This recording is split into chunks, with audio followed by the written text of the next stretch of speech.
वर्षों में देश का मार्गदर्शन किया और सेवा की है। हमें प्रधानमंत्री श्री नरेंद्र मोदी जी के आत्मनिर्भर भारत के विजन को पूरा करने के लिए वर्ष 2047 तक की यात्रा में भारत माता की नियति को आकार देने के लिए सामूहिक संकल्प और दृढ़ निश्चय पर ध्यान केंद्रित करने की आवश्यकता है। माननीय अध्यक्ष महोदय, हमारी सरकार का ये तीसरा बजट प्रस्तुत करना मेरे लिए सौभाग्य और सम्मान की बात है।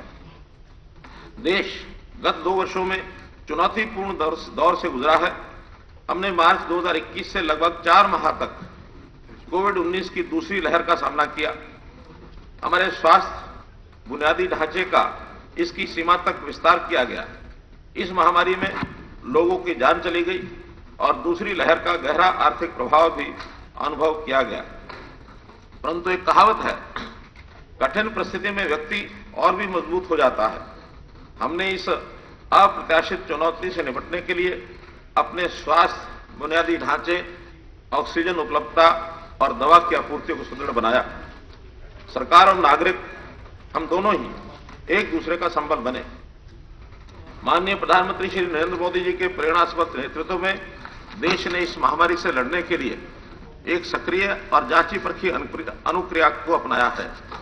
मैं विश्व के सबसे बड़े टीकाकरण अभियान को सफलतापूर्वक चलाने के लिए अपने वैज्ञानिकों, डॉक्टरों और अग्रिम पंक्ति के कार्यकर्ताओं का आभार व्यक्त करता हूं।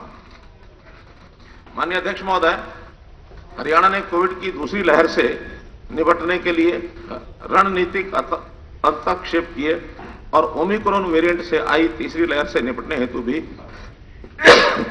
प्रभावी प्रबंधन किया है।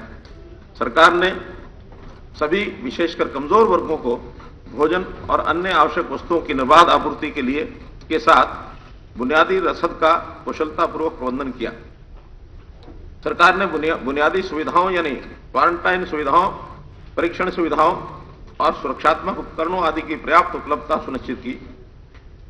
महोदय, कमजोर और व्यापक सामाजिक आर्थिक परिणामों के बावजूद हमने आर्थिक विकास के अपने प्रयासों को नहीं छोड़ा। विभिन्न क्षेत्रों में विशेष पहलों और आत्मनिर्भर भारत जैसे प्रोत्साहन पैकेजों से विभिन्न वर्गों को आवश्यक सहायता प्रदान की गई।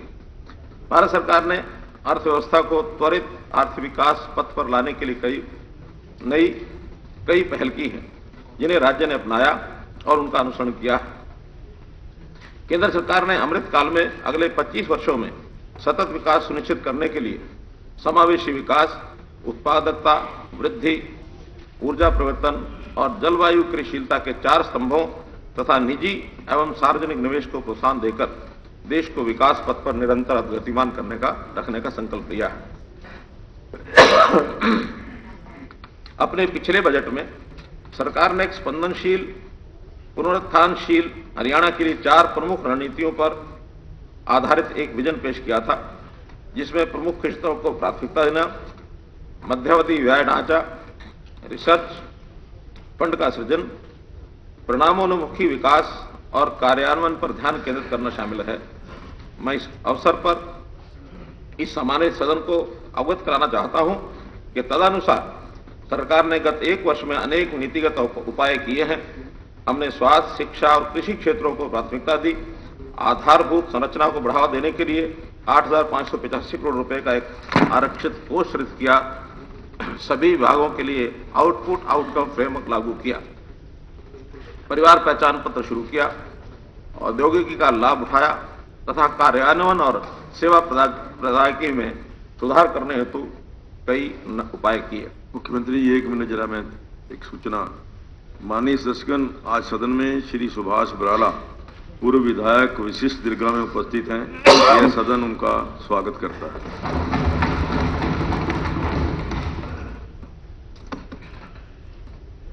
सरकार ने पूंजीगत व्यय बढ़ाने पर विशेष बल दिया।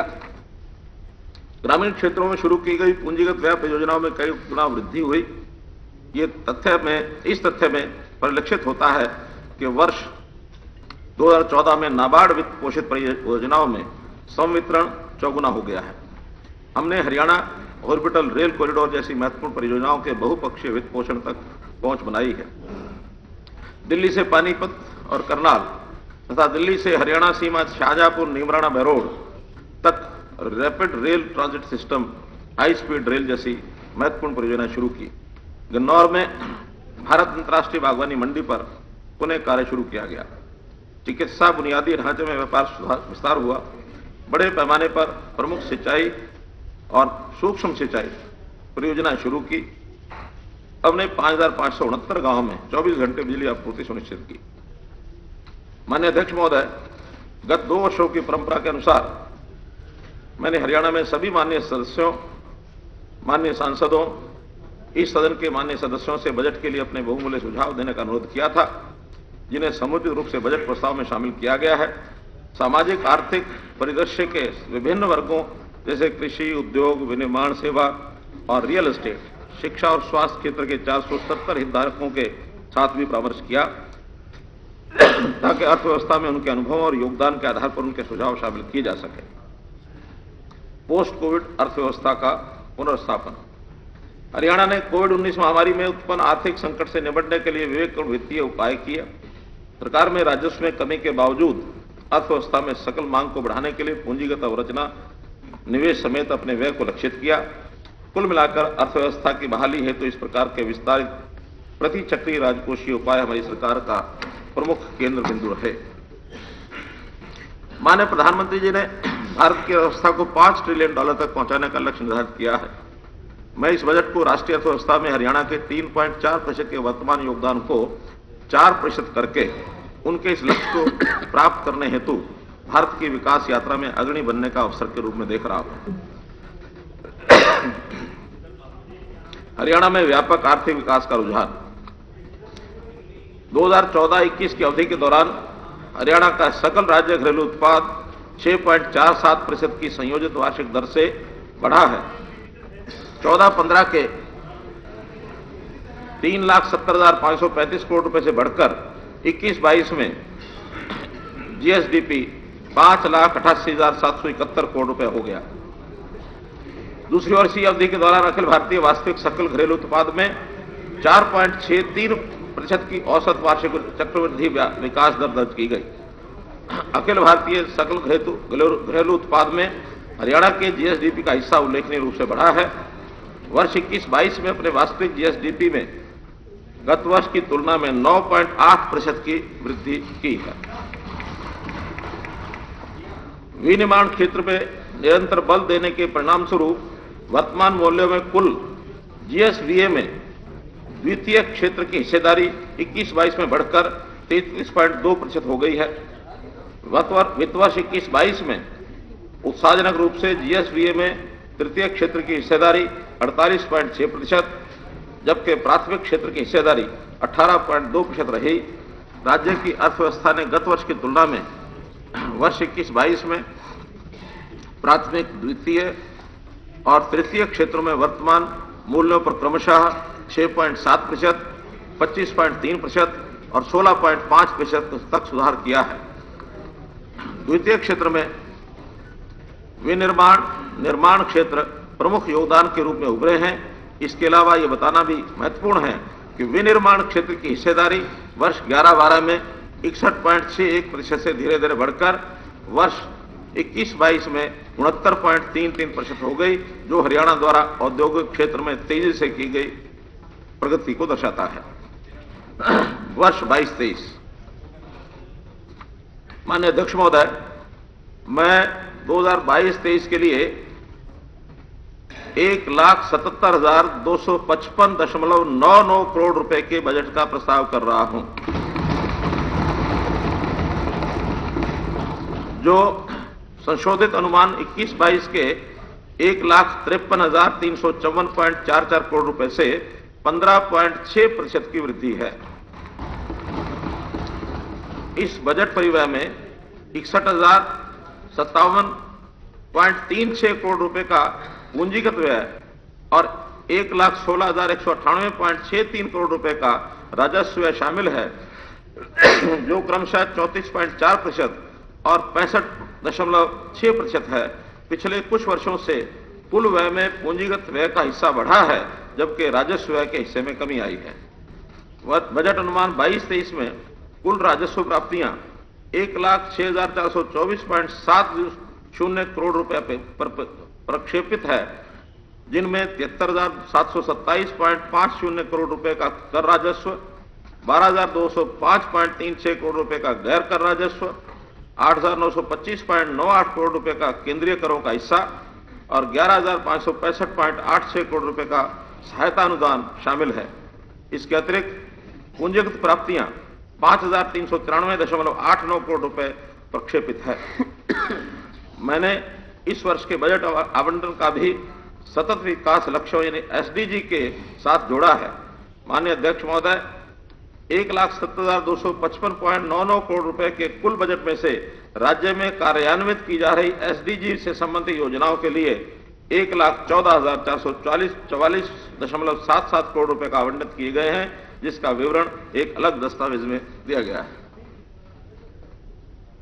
माननीय अध्यक्ष महोदय, 15वें केंद्रीय वित्त आयोग ने सिफारिश की है कि वर्ष 21-22 के लिए वित्तीय घाटा जीएसडीपी के 4% के अंदर होना चाहिए।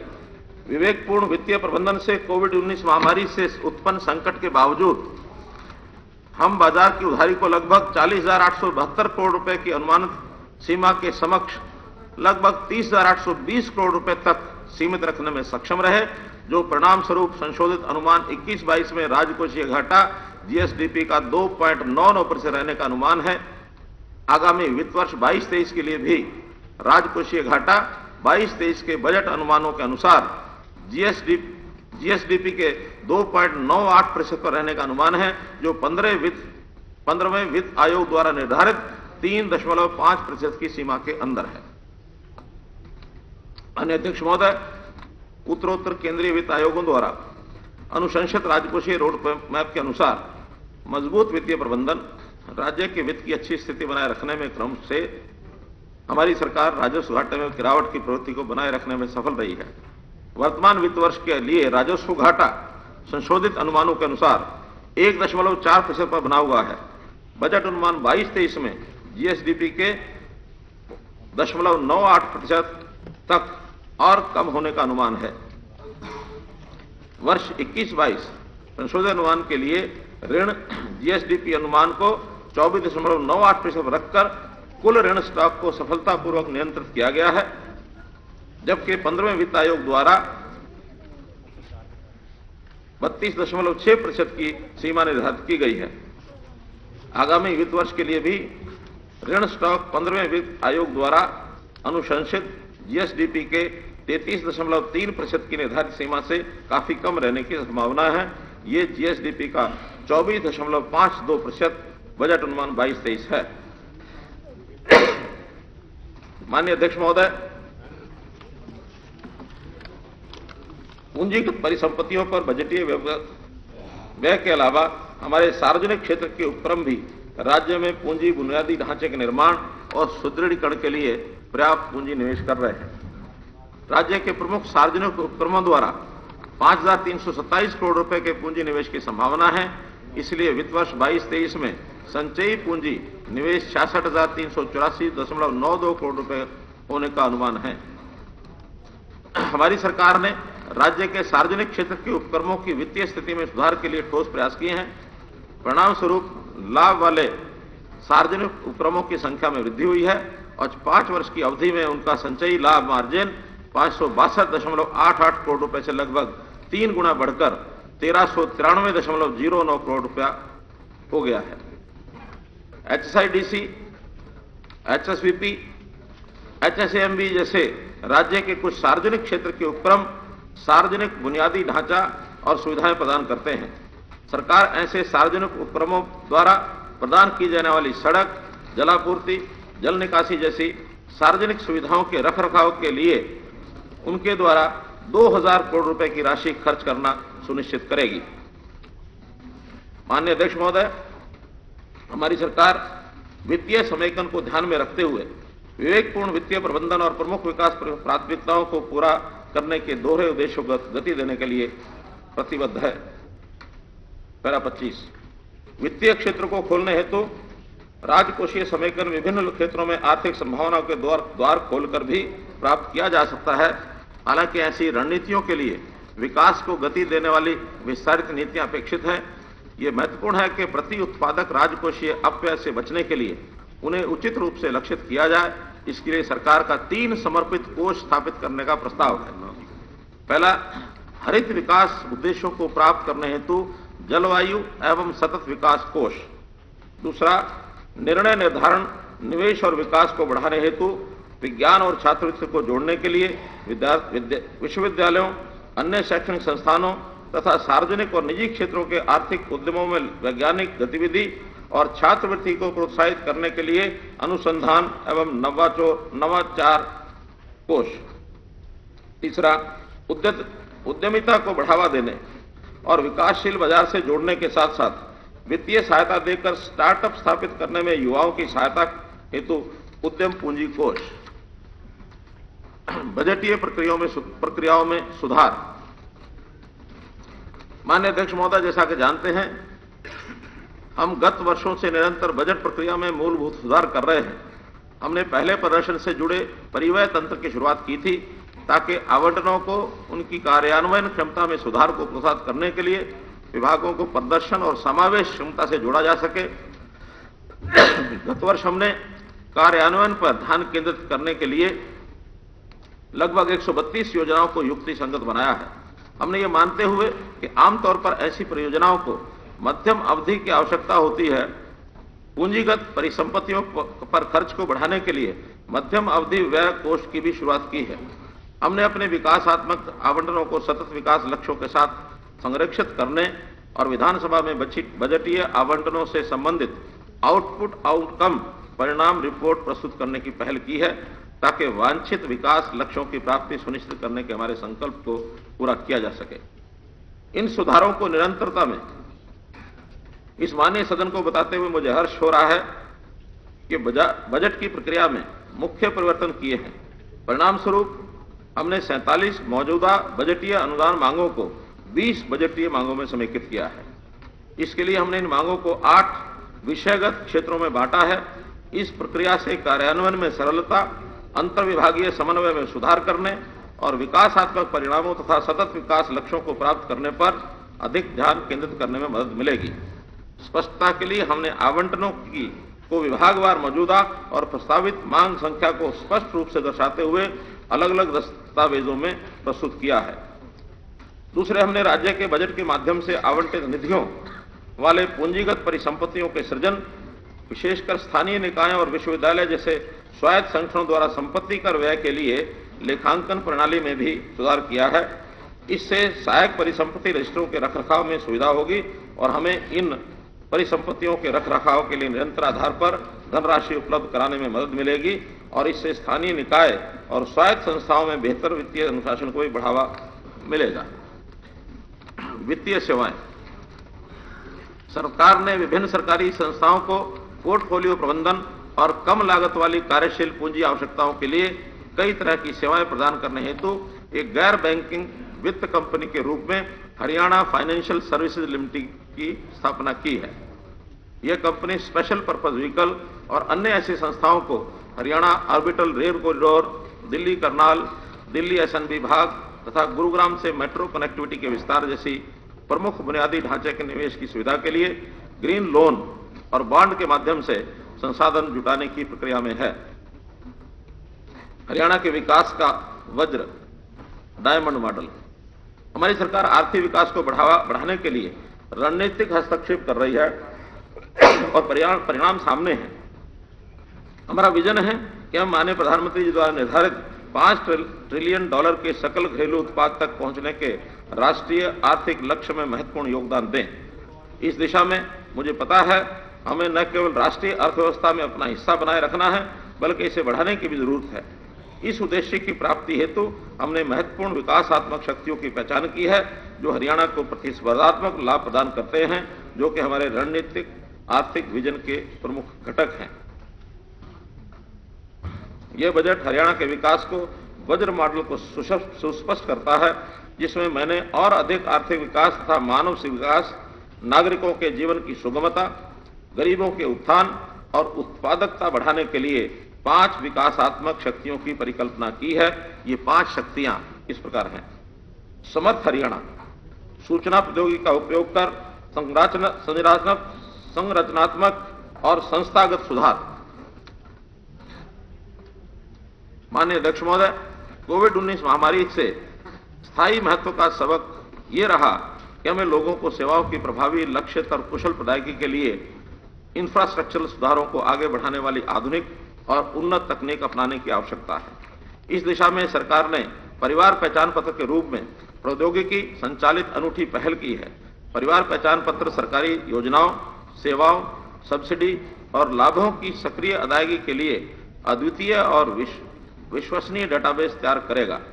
लगभग 66.8 लाख परिवारों के अद्यतन डेटा और 59.22 लाख परिवारों की सहमति और हस्ताक्षरित डेटा के साथ साथ पीपीपी डेटाबेस बनाया गया है। डेटा के सत्यापन की प्रक्रिया चल रही है और जून 22 तक पूरा होने की संभावना है। ग्रामीण और शहरी क्षेत्रों में प्रॉपर्टी आईडी के साथ भी पीपीपी डाटा को जोड़ने का काम चल रहा है, जिससे सटीक और संदर्भ योग्य संपत्ति डाटा का रखरखाव संभव होगा। भू अभिलेखों को परिवार पहचान पत्र से संदर्भित किया जाएगा।